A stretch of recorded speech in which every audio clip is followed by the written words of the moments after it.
me, I think it was, and then I realized that I've got to do Self-Wealth Live. Hold on a second. Queenie and everyone is waiting. So I apologize about that. But seriously, we were just having some technical issues. So here we are, just a little bit fashionable and a little bit late. So tonight we're going to be talking about some savings hacks. We're going to be talking about some investing tips and all the rest of it.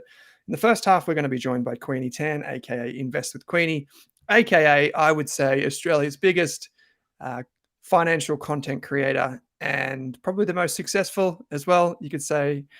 So I'm delighted to have her on the show. And it's because of you guys. You guys voted for her. And Rob and I were able to get her to come along. She's just come back from overseas. So lucky for us. So in the second half, we'll be talking about something that's been creeping up on my radar over the past 6 months. It's the boring half of the session. I'm not going to lie, but I think it is the better half for positioning your portfolio, because this part of the portfolio hasn't been talked about for many years. So I think you'll like that if you are kind of towards retirement and you're thinking about positioning your portfolio. But save money on razors. Yeah, well, that's it. Manscaping. That's how.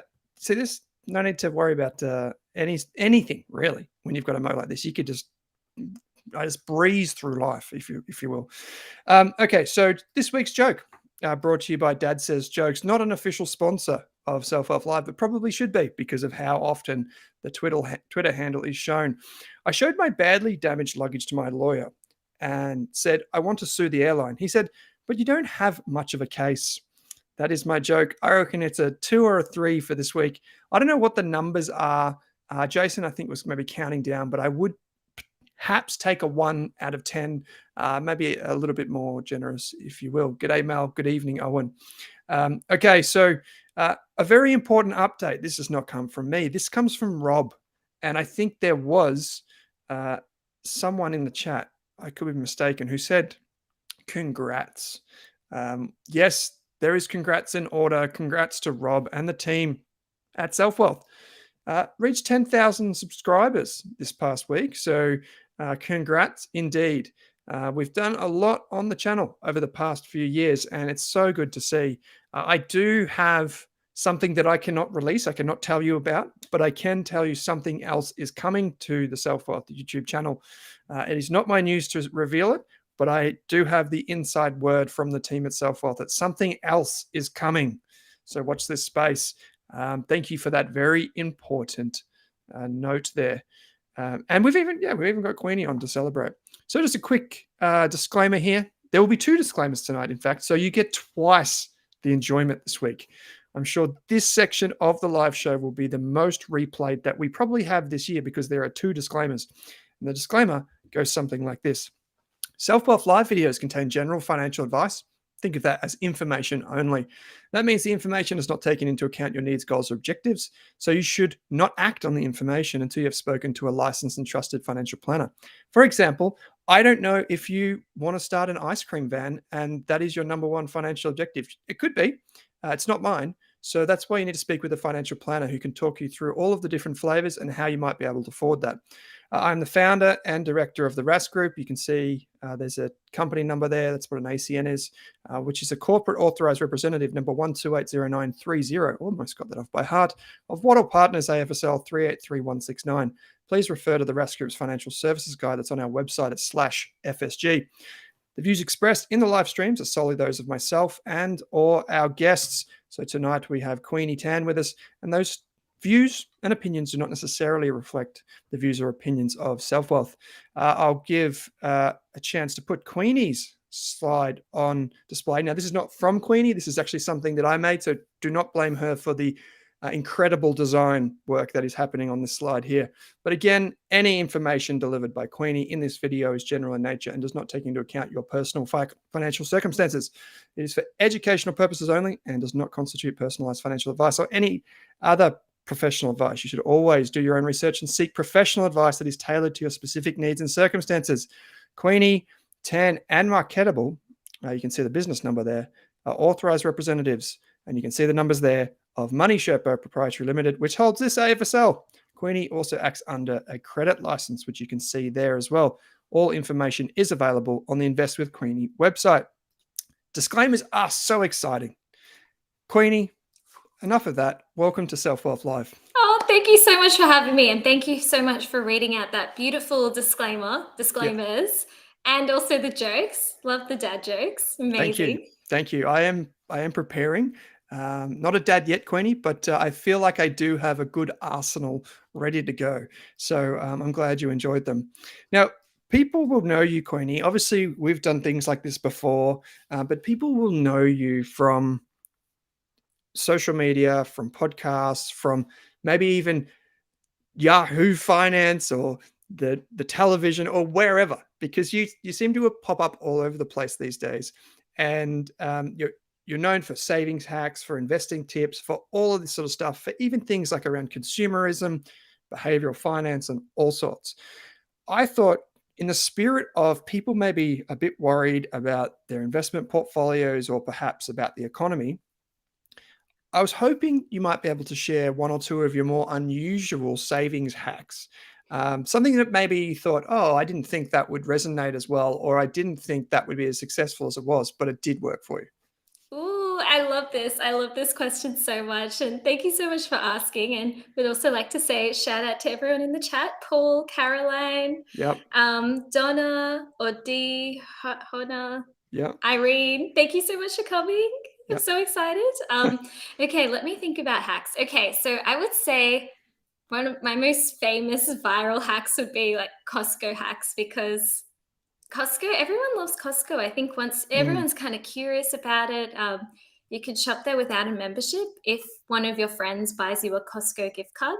So that's a good hack. Oh, really? Yeah, you can. You can shop there for free. So, and even if you just rock up there one day and you just say, "Hey, I don't have a membership, but can I have a look around for a day?" They will give you a visitor's pass. So Oh, that's really? a gets away if you don't So, want a membership. because normally you'd have to pay like $50 or $60 or something, right? Yeah, exactly. So it's a good hack. Another one I would say is just selling stuff you already have. I know it's a bit basic, but the other day I sold a phone that I was no longer using, and I forgot I had it, Mm. and got like $160. And I actually went to a cash converters because they still exist, and like they're actually pretty good stores. Like I saw this coffee machine, like a really fancy Breville coffee machine, brand new, and it was half the price. Like I was just like, such a good deal. So you could sell it on marketplace, Mm. but there are a lot of scams out there. So be a bit mindful, especially when you're selling tech on marketplace. Like they have like PayPal scams. So that's why I usually like to go to a cash converter sometimes. So yeah, it's Yeah. another way you can save some money. Do you have any hacks, Owen? I did send an email out a little bit earlier on, but I would say the simplest one is looking around and selling stuff. And it's interesting that you say the Breville coffee machine was half price. I might actually have to take a look at that and find out where it was, because I would love that. But I'm actually in the market for a boat, Queenie. I don't know if I've told you this, and I've noticed that the prices of boats have started to drop, and sometimes quite dramatically. And so I'm on kind of the other end of the savings hack. Like I'm waiting for someone to want to sell it to me for less. And so that's kind of like the good bit and the bad bit of maybe what we're experiencing right now. I know that savings and investing and all of these, like kind of the entrepreneurial spirit, was sort of in your DNA. Like you kind of grew up in an environment where it was important to save money and to spend wisely. But can you fill everyone in that's watching tonight on where your fascination for all this started? And I'm curious, like, were there any things that held you back in the beginning? Yeah, it is so interesting. I love hearing about people's like childhood and how that affects their money behavior, because it's worth digging deep into it just to see if there are any things that we could come up. Like sometimes you learn good things, sometimes not so good things. I was really lucky because I grew up in a single parent household, but my dad was very, very money savvy. And I guess something a bit weird or strange about my upbringing was that my dad actually didn't have a job. And it was so weird, like going to school, people would be like, Mm, what do your parents do? Oh, my parents are carpenter and they do this. And what about you? And I'm like, doesn't have a job. And but the reason why he didn't have a job was because he actually left his job in order to take care of me as a full-time dad. and he had to do that like in the court orders, but he still had some like passive income coming in from his investment property that was able to pay for our lifestyle. It wasn't crazy lifestyle, like I think Mm. when people think investment income, wow, like it wasn't like European holidays or like private schools or anything super luxe, but it was like enough to feed us and for us to live. So I was just like, I guess it was weird because I was like, oh, it's interesting that some people don't have to work, because they have investment income. Yeah. So, okay, actually, I didn't actually know a few of those things. So, in your household growing up, and then or now as just became adult and you've moved out and you've started investing, I'm curious, like where the kind of like everyone knows you as Invest with Queenie, right? Like everyone knows like you for that. So, how did you go from that environment to then wanting to invest?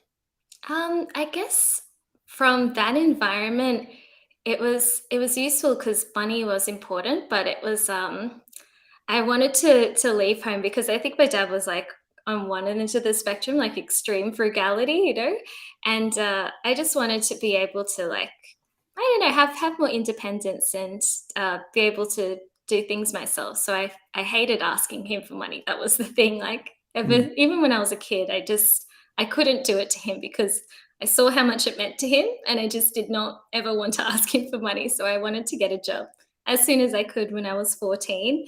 Started working at McDonald's, and hmm, tried to build up my income because I guess I just didn't want to have to rely on anyone for money or have to ask him for money because it just wasn't a very I guess it meant so much to him. So I didn't want to take that away from him. So yeah, yeah, I guess that's why I wanted to achieve my own financial independence. So yeah. yeah. And so you got a job, and also it's like I don't know how many 14-year-olds would be that aware of what's going on in the household. So a lot of respect for you for knowing that. But what steps did you take in the earlier stage to invest? Like, did you want to save for a property? Was that something which you thought was really like important to you, or were you exploring the share market from a pretty early age? I started investing when I was around 20.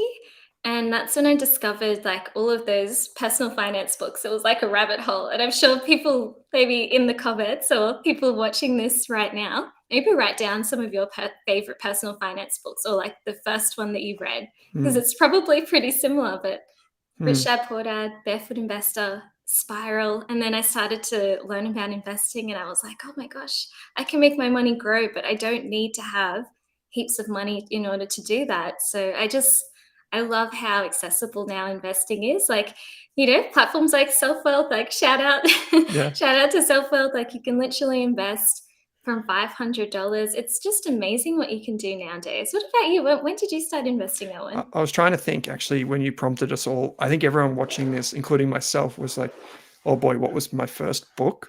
Um, I actually don't think that I read a book to get the inspiration. If any book, it would have been the Barefoot Investor book, like the early one. But I think it was me just thinking about what could I study over my summer break at uni, because I was almost outraged that at university you have 5 months off a year. Like if you only do the 2 semesters, I was like, this is so much wasted time of my life. I can just study more. So I went and did a diploma of financial services for no other reason than it was free, Queenie, and I could learn about finance.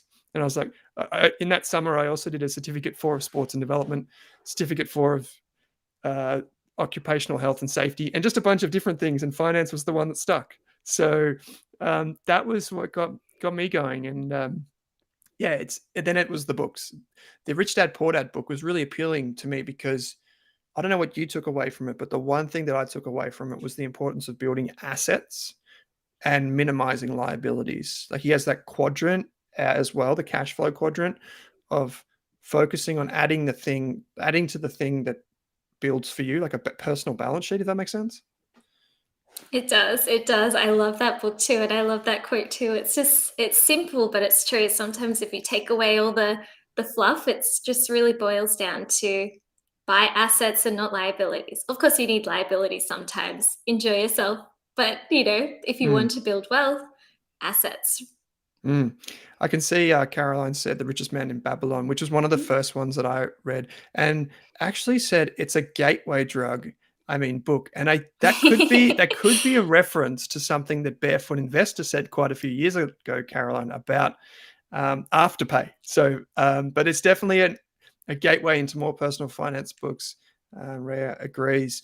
So, getting started investing, so you started like just investing in like $500 chunks or something like this, and how did you weigh up the decision whether to invest or whether to buy a house, for example?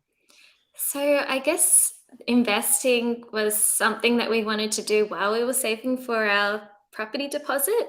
And we knew it was going to take a while because it's not cheap to buy a property, especially in Sydney. So we were investing our property deposit, which looking back now, I know it goes against the advice because, or also general advice, Yep.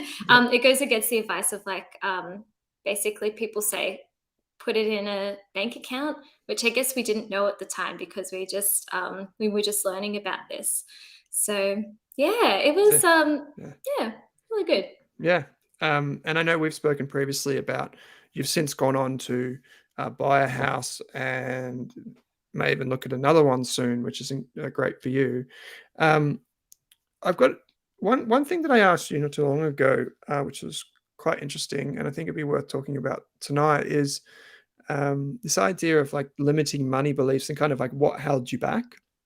And a lot of people have these beliefs, Queenie, early on, and you know this when they start investing, or even like right now, people that have a lot of money who, for example, haven't invested because they're scared, or they've sold their investments and now they're not investing, even though the stock market's gone way up over the past 12 months, right? So, was there anything in the early days in your journey that held you back?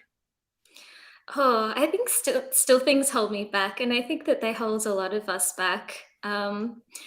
I really think once you start going down this rabbit hole of limiting beliefs, just like the gateway drug that we mentioned before from Caroline, I think that limiting beliefs and limiting money beliefs, it's like a real rabbit hole.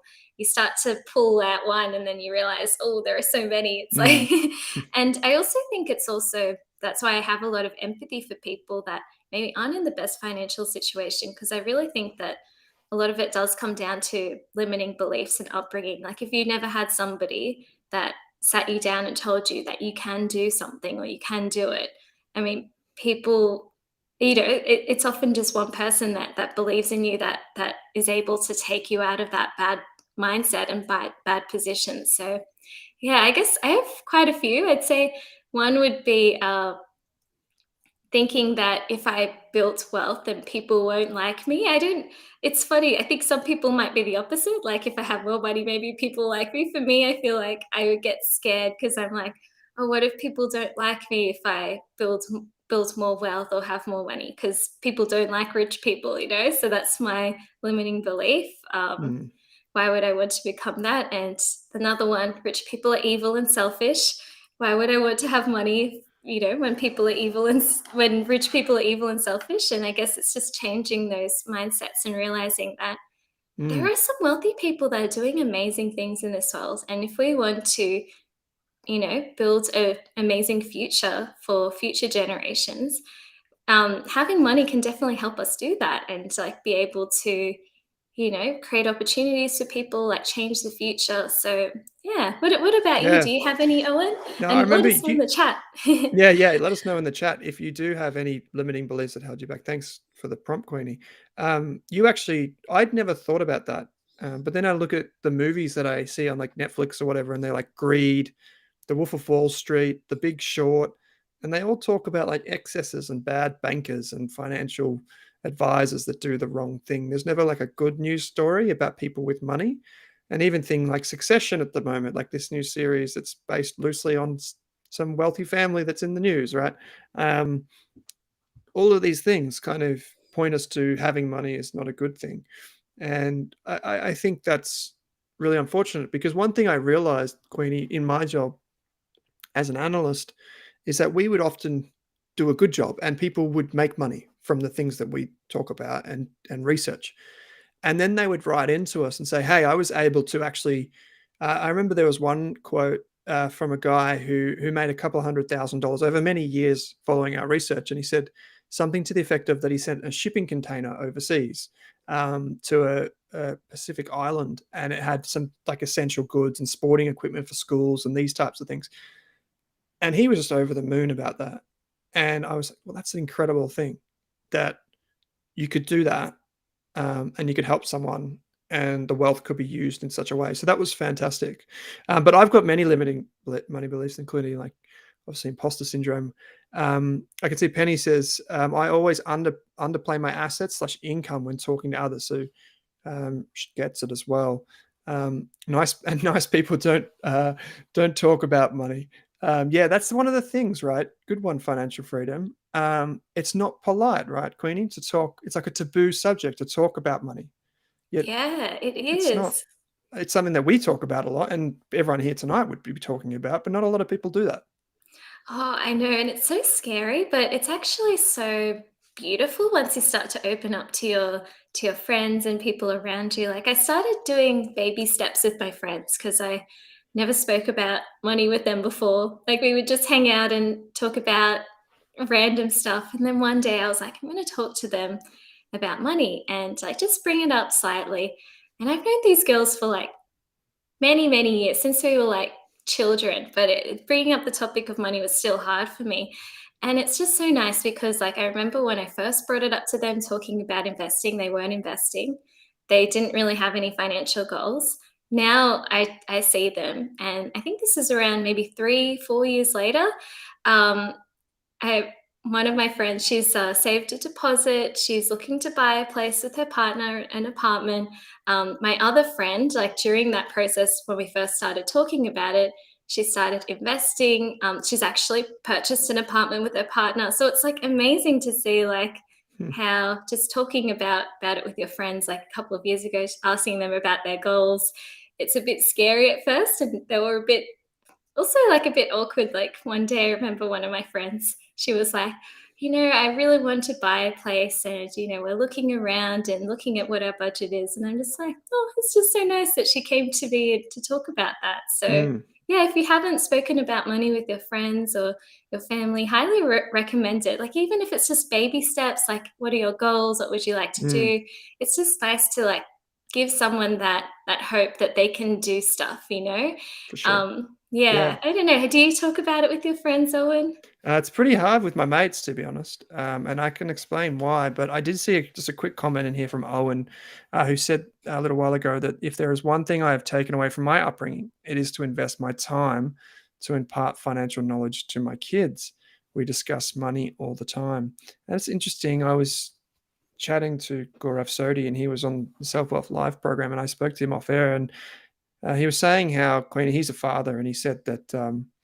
The most important thing for him is not necessarily quality time with your kids, because I think a lot of people that get stuck in their careers or get stuck trying to save and make money, they prioritize this thing called quality time, which is where, oh, I need to make sure everything is right before I spend quality time with my children. When all at the end of the day, all children want is time. It doesn't need to be quality time. They just want you to give them some attention. And that was a really interesting discussion that I had with him. And I think like that's something that I think about a lot in terms of passing on knowledge to the next generation. That's what I spend a lot more of my time focused on, rather than my mates. My mates tend to come to me when it's a crisis situation, rather than a classic, you know, 20 or 30-year-old male is wait till something goes wrong and then reach out for help or guidance. But I'm always there to help anyway. PDB says, I share with my friends and colleagues. It's fantastic. Like the work environment is a great place to do it, because your employers often really welcoming for you to do those types of things as well. So I've got two more questions for you, Queenie. One is, you did appear on the Big Swinging Stocks podcast with Alex, if I'm not mistaken, and you spoke about your journey there. So perhaps maybe Rob, if you're listening, maybe if you could chuck a link to that episode in the chat so folks can catch up with that. But where are you now with your investing journey? Like as much as you want to share or as little as you want to share would be grateful. But like, where are you today? Oh, okay. I'm happy to report that I have done a recent net worth update. I haven't looked at it previously. The last time was like quite a while ago. I used to do them every month, Mm, but then I kind of lost the momentum, but now I'm back onto it again. So it's actually pretty amazing. I didn't think it had moved that much. Last year it was around 500,000, but then it dropped under 500,000 with the share market drop. And this year, even though I haven't contributed as much as I usually would this year, because I've been working, I left my job a couple of years ago working for myself, and I don't pay myself a very high salary. And my partner also doesn't earn a very high salary because we don't pay ourselves that much. So I wasn't sure how it'd be, but like, yeah, now it's like 580,000, which is mainly due to like the share market like going back up again. So it's like pretty amazing how like mm, that happens, right, with assets. Like it's that compound interest effect, you know? Yeah. fantastic. Congrats to you, and Pablo. I know we'll be there with you tonight. That's incredible, Queenie. And for those who are watching, um, obviously you never ask a lady her age, as so I'm told, but you can get the sense that Queenie's quite young. So at least relative to me, Queenie. So it's a fantastic achievement, and it's obviously through many years of really thought out and well defined strategies, and um, lots of respect for you for doing that, as well as starting your own business. So my final question is, a lot of people listening to this are probably thinking like, I've got a mortgage, I'm worried about my rent, but I also want to invest. I know that's something that we get a lot at Rask, is like people who want to keep the habit but don't have the means to invest the same amount or whatever that they did before. So do you have anything that you could maybe share with us around like either saving money or a behavioral tip or something, just anything that would might maybe help someone that is thinking that way? Yes. Oh my gosh. I'm so happy that you said this because there's something that I've recently started doing. So, and it kind of makes saving or finding ways to save money even more fun. So, the other day I sold a phone and that I got like $165. And what I do now is half I'll put into a bank account that I can spend. I can either spend it straight away, I could spend it later, I could buy something a gift, buy Mm, someone a gift, or do whatever I want with that money. It's gone for me to spend, for me to do whatever. And then the other half, I invest it. And it's just so nice because like it's just I call it my small change portfolio, and it's just like small amounts of money that we get from like selling things, or let's mm, say we go out for dinner and we get like a meal deal. So instead of it costing us like, I don't know, one price, it costs another price, and we saved like $18, then I'll put like $9 in the bank account, $9 in the investment account. And it's kind of a fun way to do it. So now I find myself like thinking of ways like, what are some more things I can sell? Like, how can I grow this like mm, small portfolio, you know? So I mm. think, yeah, sometimes if like, yeah, if there are any things that you can do to save money, spend half of it guilt free and then invest the other half. What about you? Do you have Yeah, any? I like that. I like that, Queenie. I love the small change portfolio. I think that's a wonderful idea. And one of the things that I see is like a lot of people's budgets are squashed. I said in an email today that I think our mortgage has gone up $2,000 a month. And I'm not like out here with a flag saying, "Look how wonderful that is." And no doubt, many people, maybe even in the chat, have a lot more change going on in their financial life right now. But what I realize is that it's still really important to maintain that habit. And for me, that's through just tiny little roundup features, whether it's in your bank account or investment account, as well as your other investment account.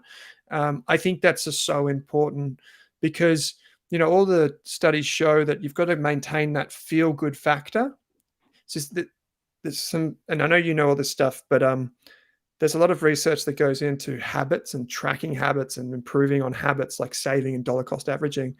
And people used to think it was just a time thing. You do it enough and you can brute force your way to a habit like long term investing. But it's now changed that it's actually the feeling that you get from the habit that crystallizes it and make it work. And I think if people keep the habit alive and they just invest smaller amounts, when it does come time to invest more, they will have that potential.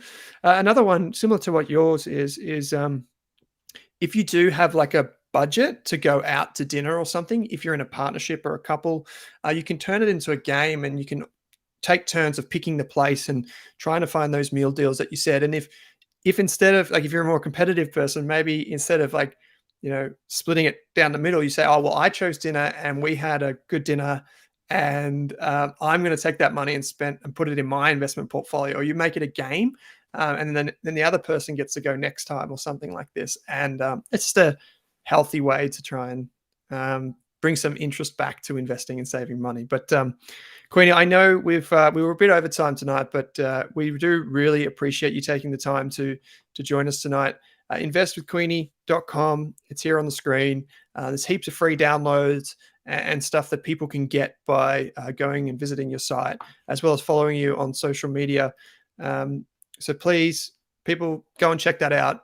Queenie's, what's the most viral video you've ever had? Like, what did you get in terms of views, or however you think about it?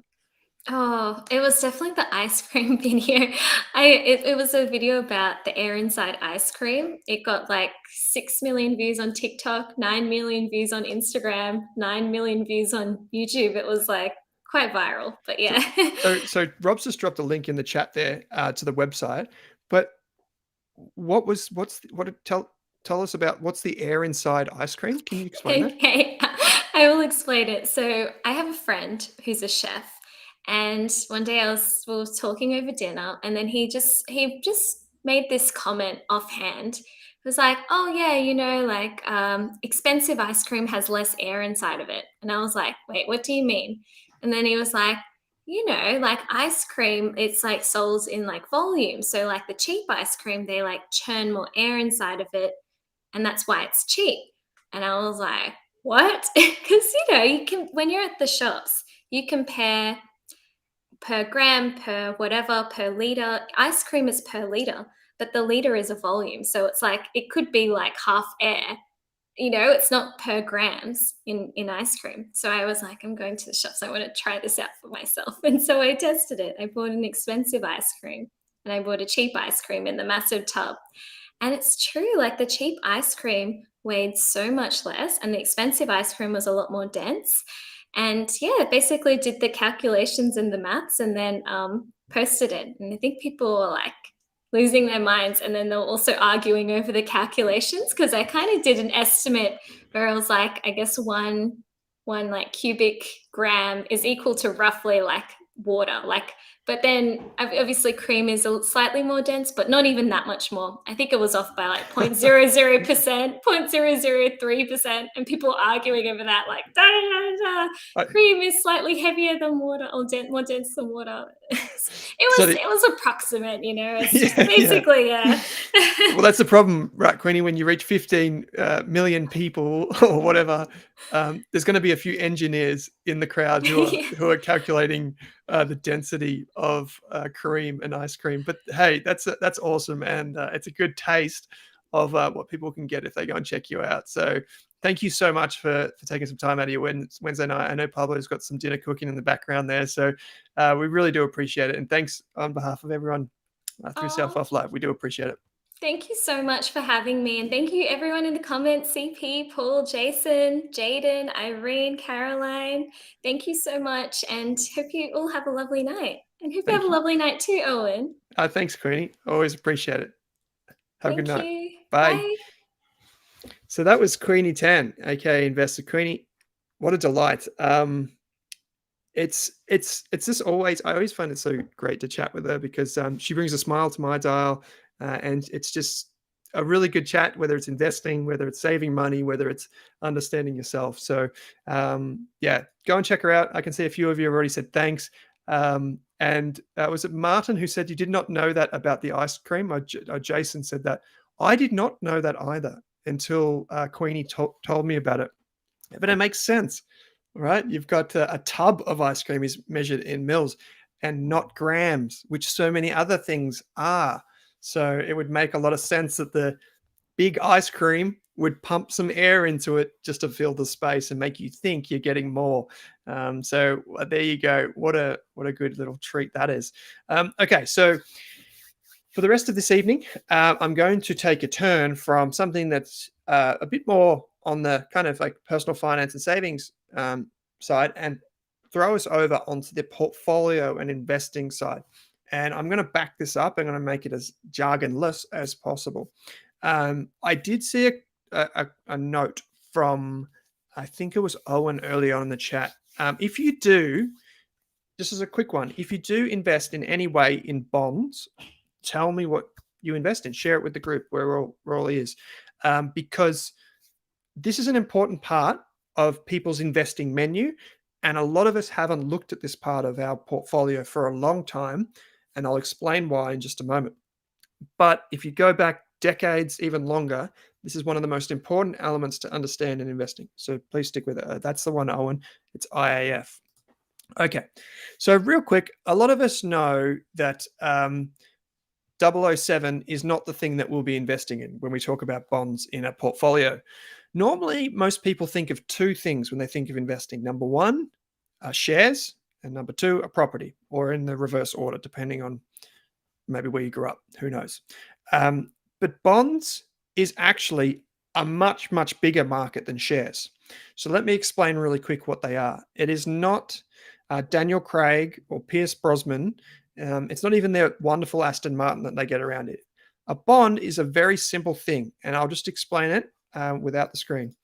A bond is just an IOU. It's an agreement to give you your money back in the future. That's all it is. So if you give me $100, I say to you, thank you. I'll return your $100 to you in 5 or 10 years. And in the meantime, I'll give you 3% interest, or like $3. That's called a coupon payment. Sounds like kind of like a dividend. It kind of is, except one difference. Most of the bonds that you know are fixed. So meaning that if I promise to pay you $3 for the next 10 years, I'll keep paying you $3. With a share, we know that the dividends can go up and down, right? They can adjust. And we know with shares that the share price often bounces around a lot. The same can be said for a bond. If you think about it, if I've promised to repay you $100 in 10 years, and then you say, okay, I'm now going to give that contract that I have to my friend. I'm going to sell it to him for $101. Right? And you think, well, that doesn't make any sense, but it really does, because I'm going to pay you the $100 back plus $3 a year. It would make sense, right? And so bonds can actually be traded just like shares, because an IOU can be swapped. My IOU to you can be sent to your friend, and I'll end up paying him or her. It's pretty straightforward. The reason that bonds get such a bad rap is that they're boring. They don't go up and down as much as shares, and to be honest, they're more confusing when we start to use a bit of jargon. So I can see a few folks here have chucked some things in the chat. Owen said IAF. Mark said, another reason to tell the kids that the Mr. Whippy music means he's run out. That's a good one. No bonds for me, only equity, says CP. Cool, that's great. Alan Bond says Plant One. Probably not a good example, but that's okay. 10% of my SMSF is IAF, says Owen, and that's my entire bond exposure.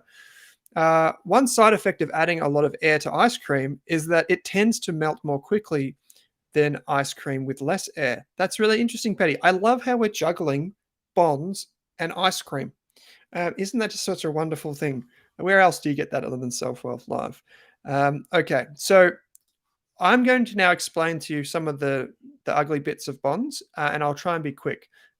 And it's not ugly just because this spreadsheet looks like it was made in 1993 on the original version of Microsoft. But I'll zoom in a bit. What this actually shows you is a bond by its credit rating down the left-hand side. So AAA, if you've seen, say, The Big Short, you know that these are the safest types of bonds. And then you get the more risky bonds further down the bottom. Now, you can also see bonds are issued for many years. So sometimes bonds are just issued for 1 year or less, like 90 days. I'll pay you the money back in 90 days. Sometimes my word is my bond, and I give you my bond for 10 years, and there'll be a 10-year bond. These are probably the most common types of bonds that you see from governments. So typically when we value shares, by the way, when we do a valuation of our shares, we value it based on 10-year bonds, because we say, hey, I can get a return of this from my 10-year bond from the government. So you have to promise me more than that for my shares. And I'll explain why in a minute. But all of these numbers in between, what they show you is how often those bonds default. So the risk that Either you don't get your money back or that they don't make the payments that are due to you. So this is from Standard & Poor's, and it covers quite a long time period. For example, in effect, what this table is telling you is that there's 0% chance that if you have someone with a AAA rating and they give you a bond for 1 year, there's a 0% chance that they won't pay you back. So that's what you can see right there. The further you go down to the risky types of businesses or governments even, you get a higher probability that you won't be paid back. It's quite as simple as that. So you're thinking, well, why would I go with the risky ones? Well, the risky ones pay you more interest. The less risky ones pay you less interest. You take more risk, you get more return. You take less risk, you get much less return. And you can see that the longer you invest and the riskier investment the bond issuer is, that's what we call it, you can see the higher the chance of default, but also you would expect a higher return. For example, let's just take a really good example of this actually is if you buy a car. So, for example, if you buy a second-hand car for $50,000, or maybe it's a brand new car for $50,000, right? And you go to the bank, you go to Macquarie, or you go to Commonwealth Bank, or whoever you get a car loan through, right? And you say to them, okay, I want to borrow $50,000 to buy this new Kia. Insert car name, Kia sounds pretty good. And you say to them, I want to borrow $50,000, but I just want you to give me the money. I don't want you to make it as security against the loan. So some of you will know what that means. It means that if I don't pay the loan, they can take the car. But I don't want you to do that. I just want you to give me the money. So they'll say, okay, Owen, but you're risky. So we're going to increase the interest rate on you. Sounds weird. They're a risky borrower, so you increase the interest rate. Kind of makes it harder for them to repay, but hey, this is finance. Now let's say you get the same $50,000, but this time they say, okay, but if you default, we're going to take the car. And you're like, okay, no worries. My interest rate would be less because there's less risk involved. That's the easiest way to understand bonds and risk is the more risky, the higher the interest rate that you should expect. So that spread. So Owen, you said, I think this is one. So a correlation table between risk and return chart would be cool. That spreadsheet was one of the reasons I chose a bond ETF. Yeah, good one. I'll explain that in just a minute. So PDB, you've said, why do bond ETFs, it's declining in price? I'll answer that in just a sec.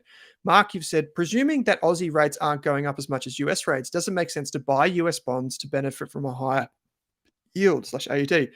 RBT says, is there a link to find out what bonds are outstanding, say, in Telstra? Yes, there is. That's a bit more technical, the answer to that question. Okay, so now we've got like a primer on bonds are just an IOU. The IOU comes from the government.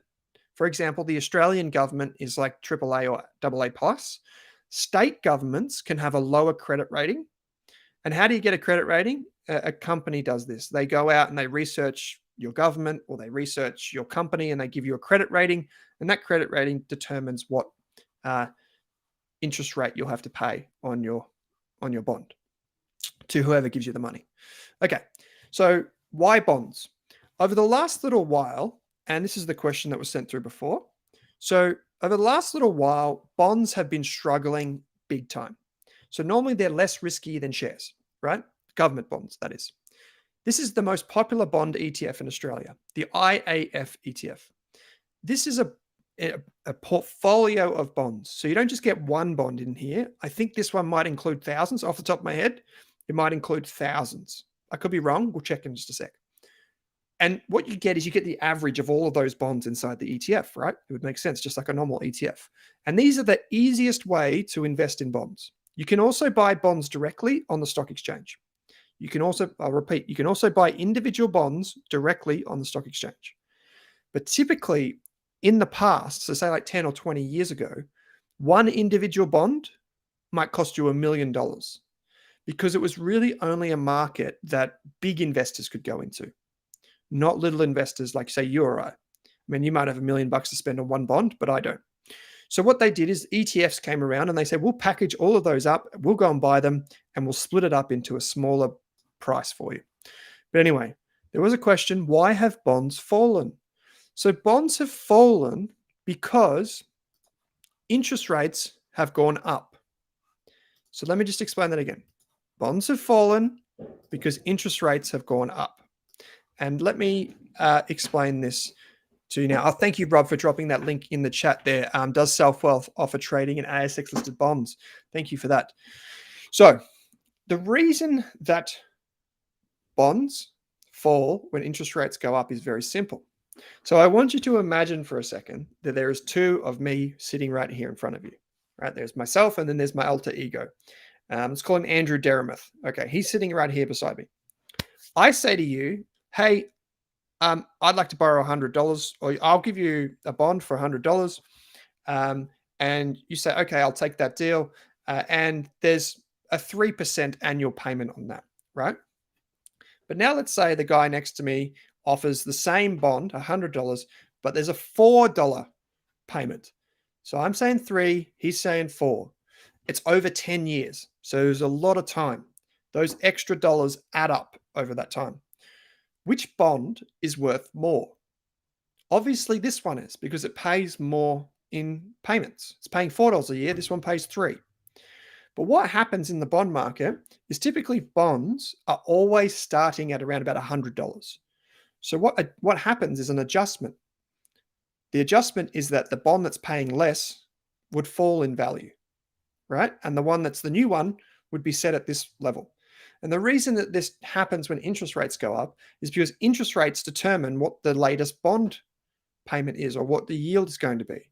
So, for example, if interest rates go up, the old bonds that are captured inside the ETF, that are still stuck inside the ETF for 8, 9, 10 years, they're worth less.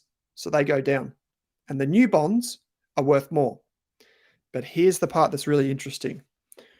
When interest rates start to fall, what happens to this one? Well, yesterday's bond is now worth more. Now, this is the key thing to understand. As interest rates fall, the other bonds are expected to be worth more because they're paying more, right? You can't go back in time and buy the other bond, so you have to just buy the bonds that already exist that offer more. That's why when we look at the bond market and interest rates slowing down, potentially, I don't have a crystal ball, but if I did, maybe that's what I would say.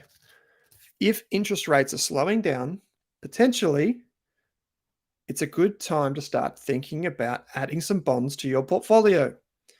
So I've probably got a few questions around that, but please tell me what you think.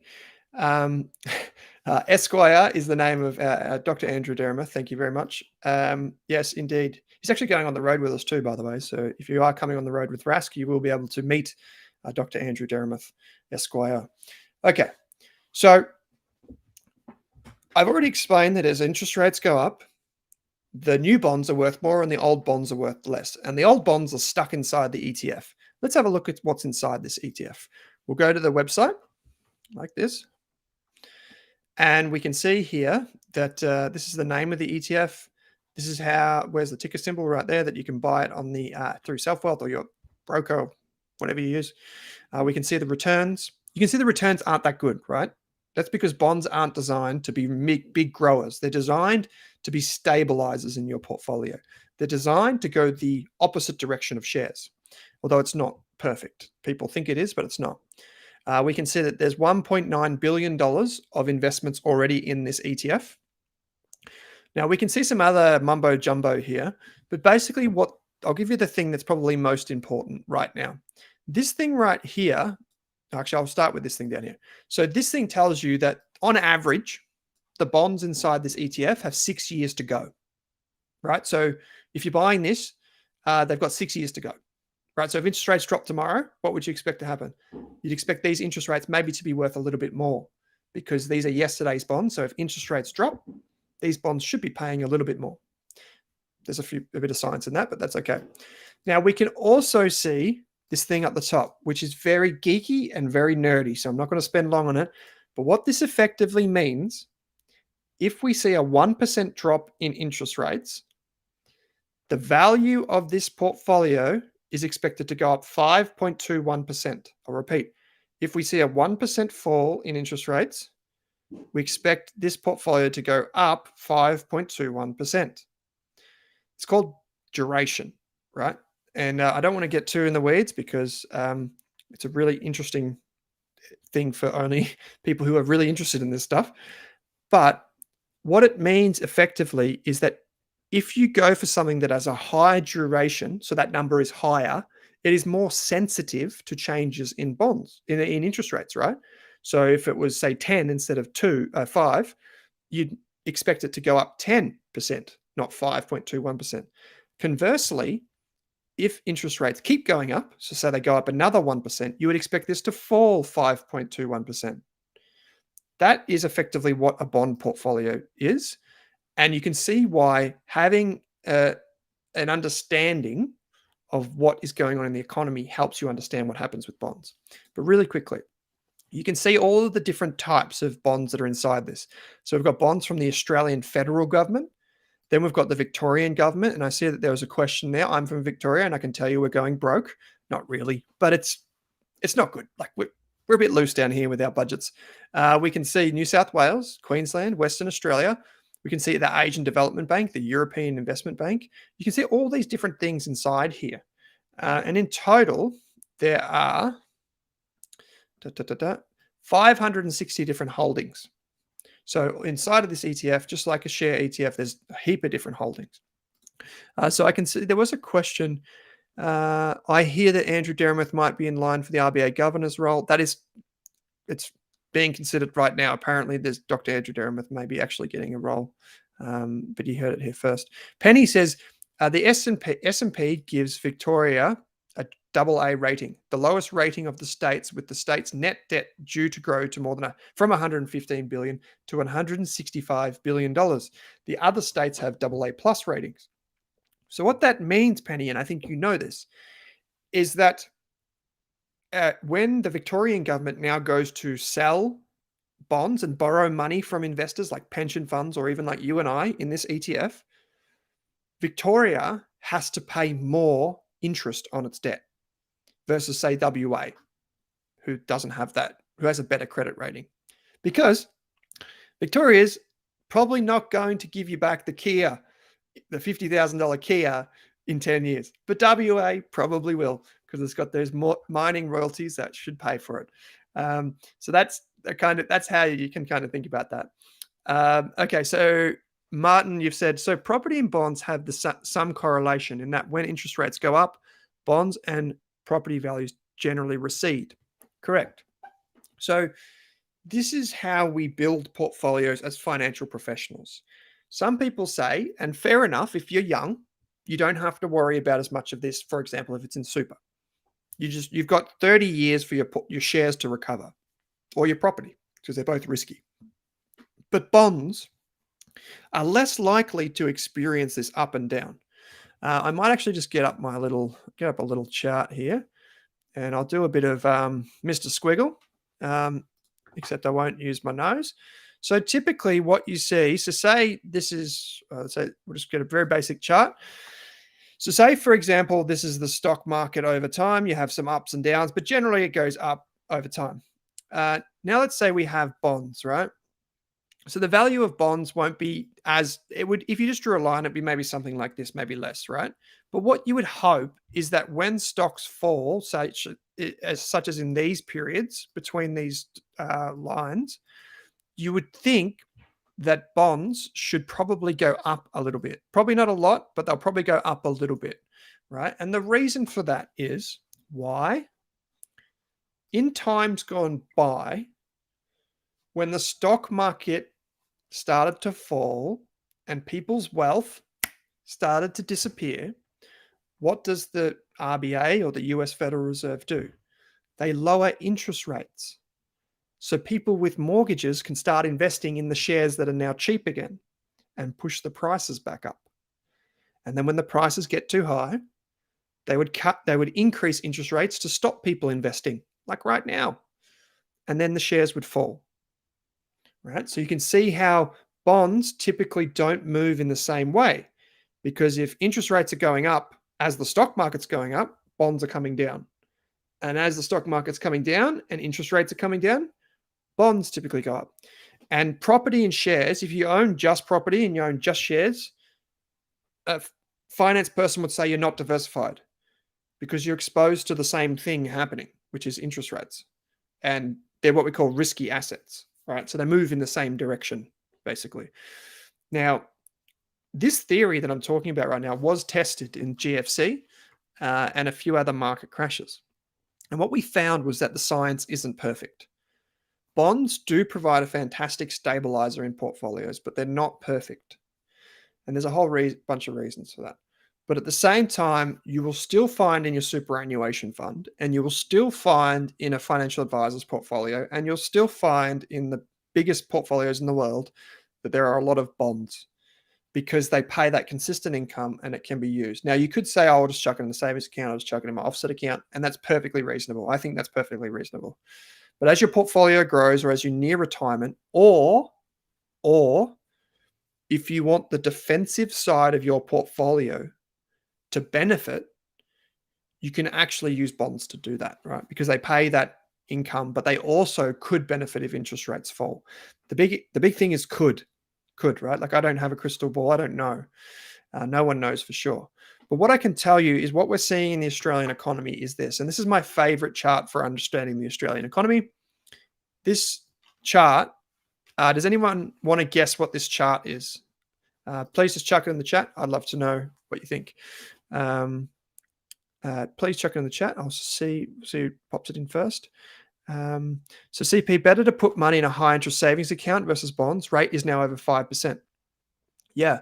So one thing, CP, to keep in mind, right, is that for most people, and I genuinely believe this, for most people, is that savings accounts, term deposits, and offset accounts and that sort of stuff is probably a more effective and easier way to put your money rather than in bonds, right?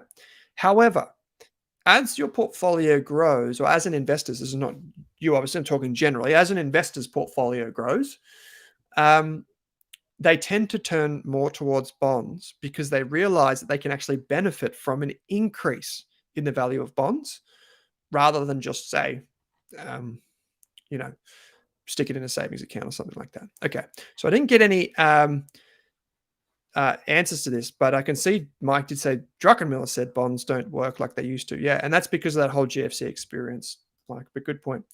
So this chart actually shows you, and there's probably a big hint right here around COVID. This chart actually shows you the national household savings rate.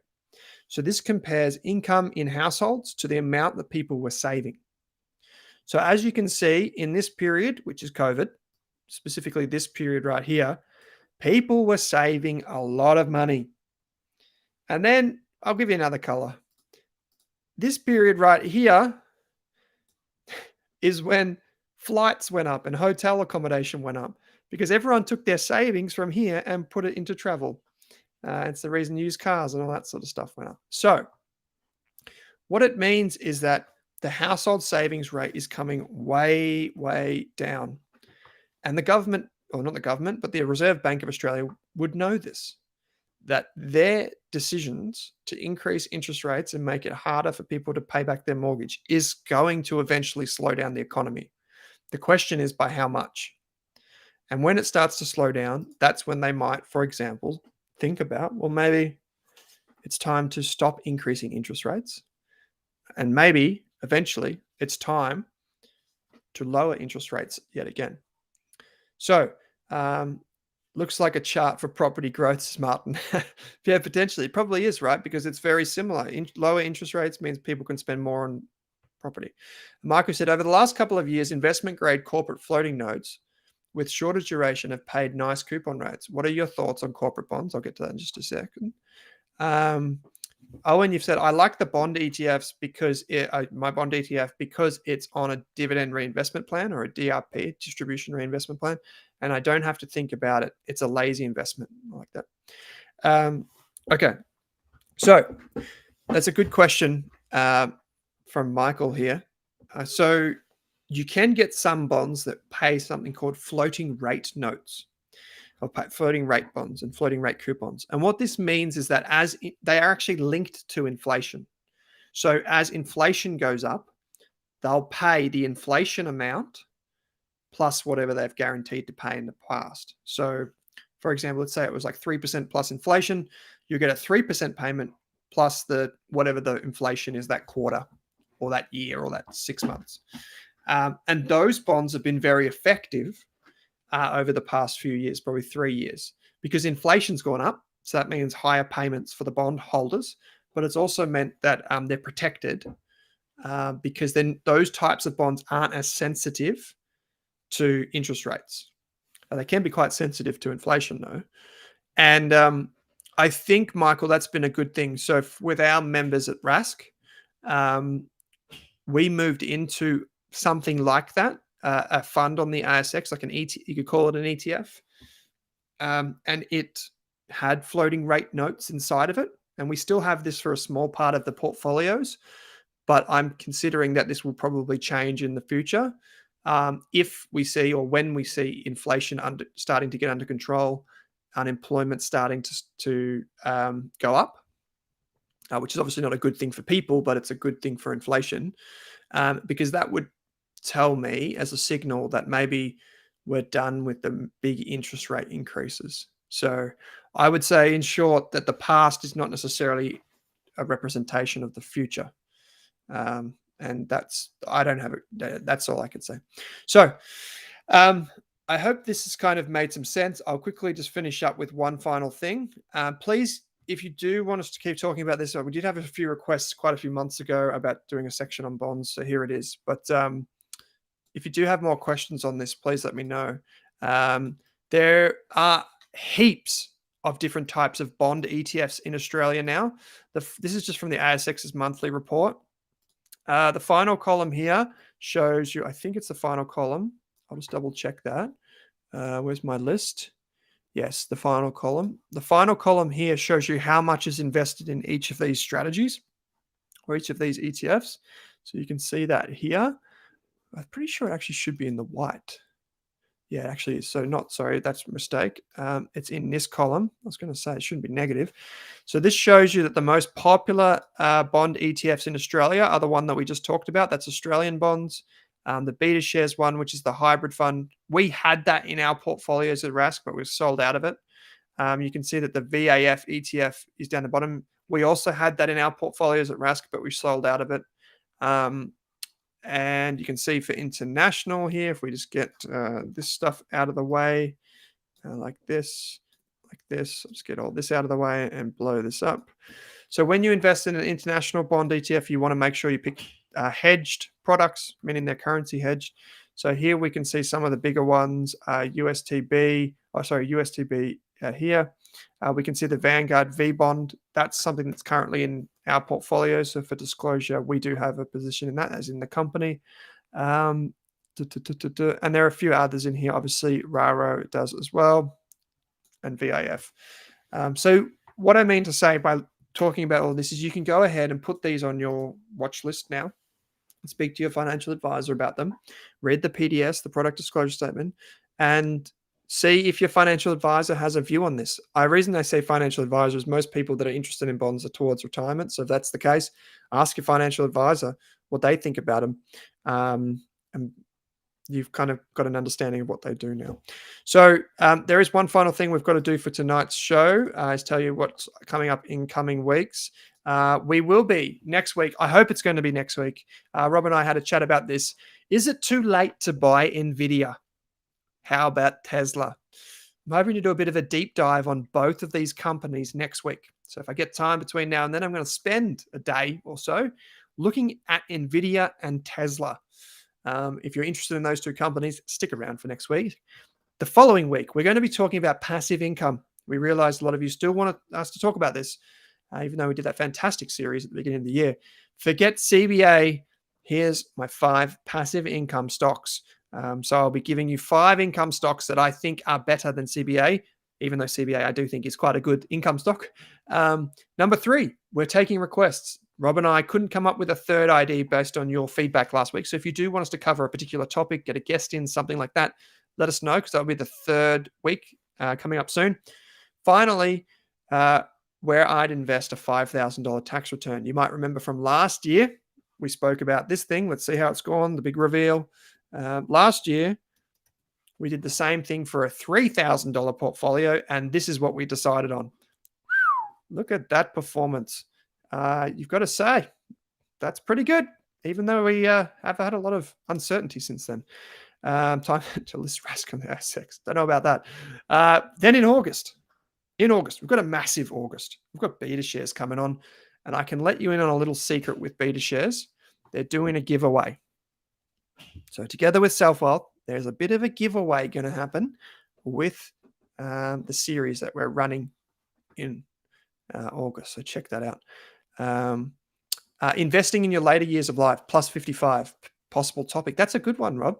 That's from Paul. That's a good one. Strategies to rebalance an uneven portfolio, says Financial Freedom. Another really good one. VAS without a doubt. Interesting for the 5K. Interesting. Okay. Can we do a fire series, says Rhea? I think we can.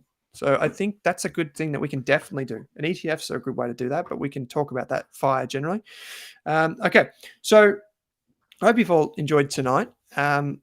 Queenie and I were looking for quotes to give you tonight at the end. And here's one that I quickly dug up. In bear markets, stocks return to their rightful owners. It's a really interesting one. Stocks return to their rightful owners in a bear market. Why? Because everyone who's scared will sell out because they haven't done the research. They don't understand what they've invested in and why. So they end up selling to someone who understands what's going on. And that's a good one. CP, you've said mental models for a good value investor. I think that is so much fun. I really do enjoy that, CP. Mental models, we could do one on that as well. So we've got investing in later years of life, strategies to rebalance a portfolio, and we've got mental models for good value investor. Cheers, Benny. Thanks for coming tonight. Really appreciate it. And thank you for coming along and meeting up with Queenie and myself and Rob from Selfwealth. So thank you, everyone. We really do appreciate it. We'll be back next week at 6 p.m. Same time. It's going to be a big session. NVIDIA, Tesla, that's next week. AI, all the buzzwords. Let's just chuck them in. We'll see you next week. Thank you, Ralph. Thank you, CP. Bye for now. Stay well, and I'll see you on the other